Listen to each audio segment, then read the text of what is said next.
wanaagsan khiyaarteena soo dhowaada meel kasta oo aad joogtaan kulan wanaagsan mar kale barnaamijka subaxnimo ayaan barnaamijkan uu noqon doona haddii uu rabbi raalli ka noqdo qodobada tabinteenna saaka waxaa ugu waaweyn oo aan ku hayaa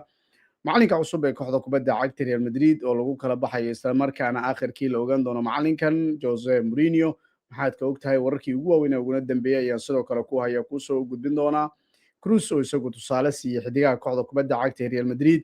iyo weliba kulamada xiisaha badan waxaan soo mari doonaa kooxda kubadda cagta ee Liverpool iyo sheekada ku saabsan ninkii ahaa wiilka Arne Slot iyo weliba kulanka Chelsea sida ugu baahan inuu u guuleysto oo 6 dhibcood kulankan uu isagu yahay waan ka hadli doonaa markaasi soo dhawaada meel kasta oo aad joogtaan channel subscribe saaro si share gare saxibadina la wadaaga muuqaalka like ku dhiirigeli aad baad mahadsantiin daawadayaal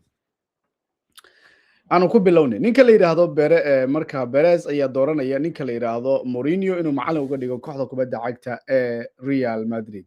Jose Mourinho ayaa si rasmi ah hadda u bilaabay xiriir toos inuu la sameeyo ama Real Madrid ayaa bilowday xiriir toos inay la sameyso Mourinho isla markaana qorshaha lagu keenayo garoonka Santiago Bernabeu waa u bilowday Mourinho wakiilkiisa Jorge Mendes waxa leeyahay xiriir bay sameeyeen saacadihii ugu dambeeyay Madrid iyo iyaga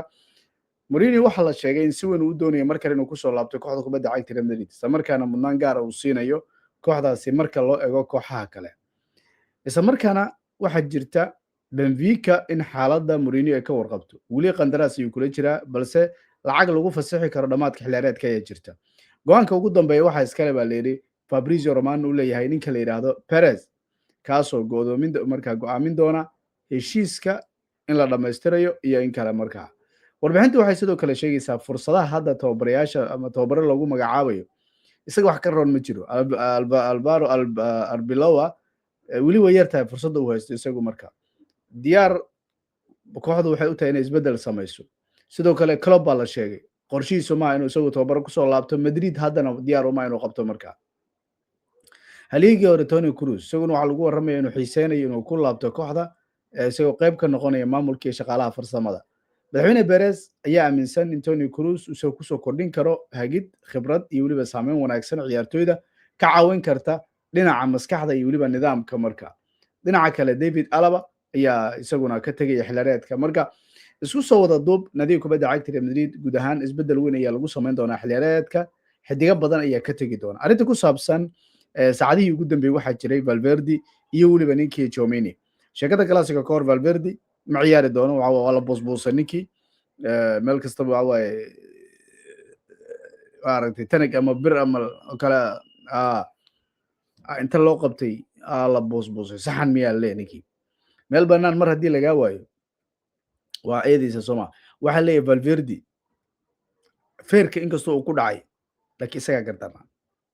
isaga gardarnaa sababtoo ah waxa uusan hubin buu markaasi qof ku eedeeyay xogtu hadda sida warbaahinta qaarkood ay tilmaamayso waxa leeyahay sifo hogaamiye maba noqon karaba nacunuga basaasiintii iyo rufyaanimadii ma aragtay oo shaqaalaha Aasiyaanka iyo kuwa Latin America laga sheegay ayuu markaas isagu meelaha la soo tagay baa leeyahay taa waxay keentay marka cadays inuu la kulmo dhibaatoodo mushkilad weyn u wajaho hadda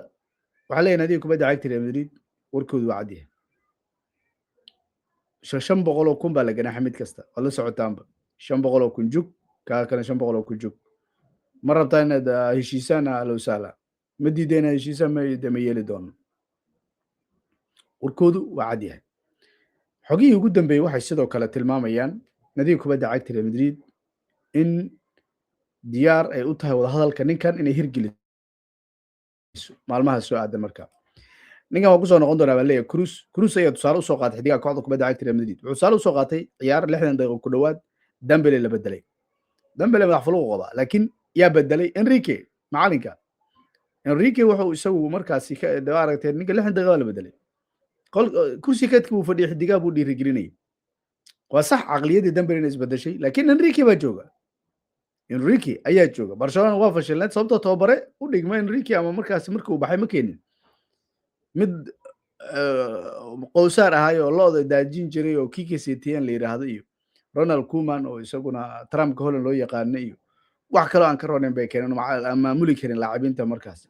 marka niga Enrique hada darkii tusaale u soo qaadanaya Cruz wuxuu leeyahay nin dhan oo xaaladaas ku jira lixdan daqiiqo laga soo saaray ciyaar weyn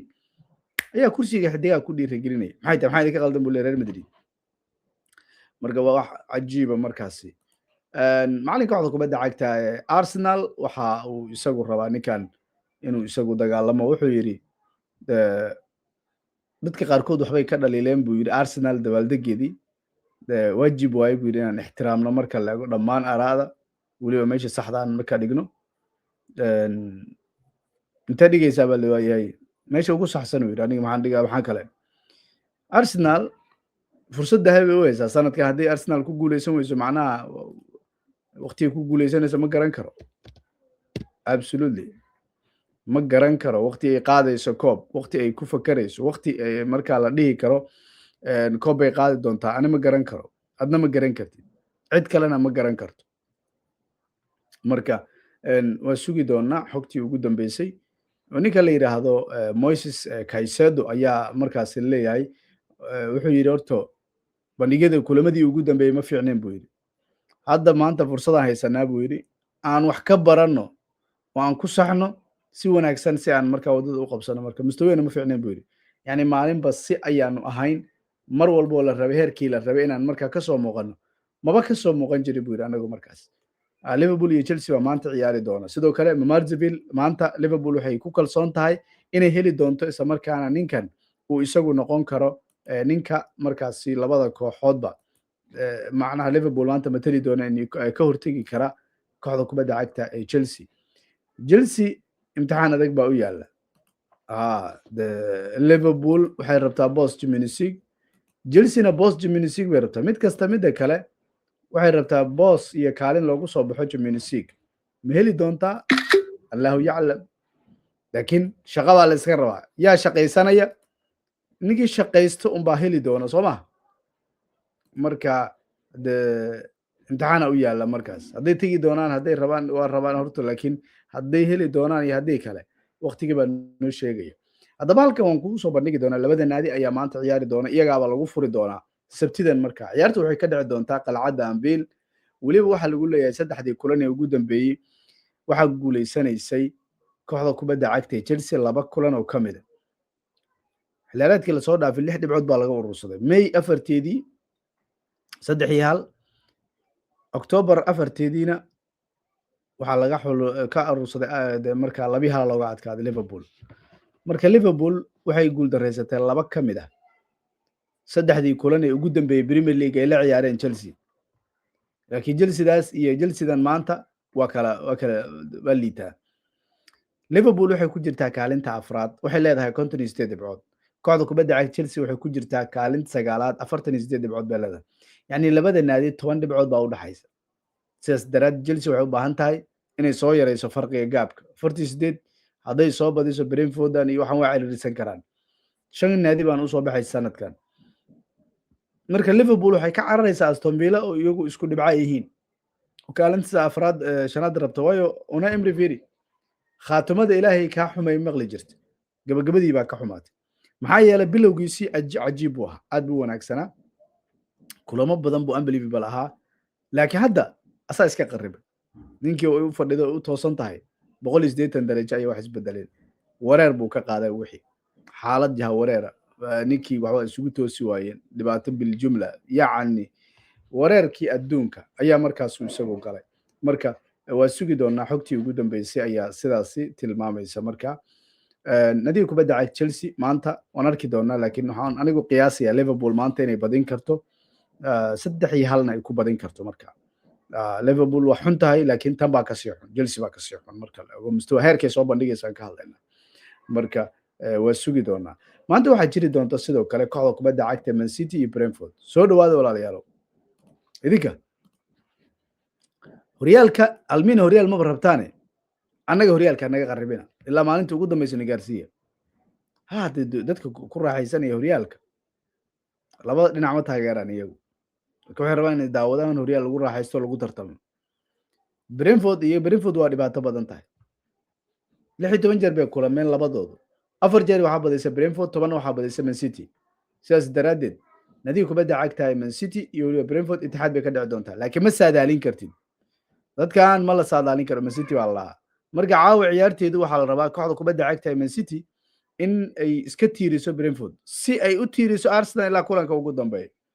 haddii kale caawaba champions bay noqonayaan bacdaba champions ay noqonayaan marka haddii adi lagaa badiyo iyagu ay badiyaan de almost waa isku dhamaatay baadi maxaa ku yaala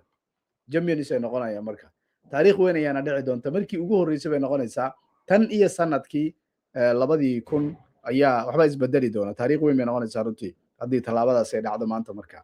marka waan sugi doonaa waan arki doonaa adigu fekerkaaga muxuu noqon doonaa commentiga hoose nagula wadaag bal wixii talo iyo tusaale aad haysid ciyaarta ku saabsan Manchester United baa jiri doonta maanta sidoo kale ciyaar xiiso badan waa iyaduna Manchester United waxay la ciyaari doontaa kooxda kubadda cagta ee Sunderland guriga Sunderland ciyaar adag waay idinkuna Jiminisiga u soo baxdeen booskiina afarta xijisada booskiina saddexaad xijisada haddaad rabtaan markaasi in karig kursigiisa joogto looga dhigo waayo kulamada socda haddii la garaaco waa taqaanaa sirjim waxa waaye waa isbedelaya inkastoo aan la garanayn marka waa bada sugi doonaa wax badan baan ogaan doonaa aad wanaagsantiin daawadayaal channel subscribe saaro sii share gare meel kastoo aad joogtaan muuqaalka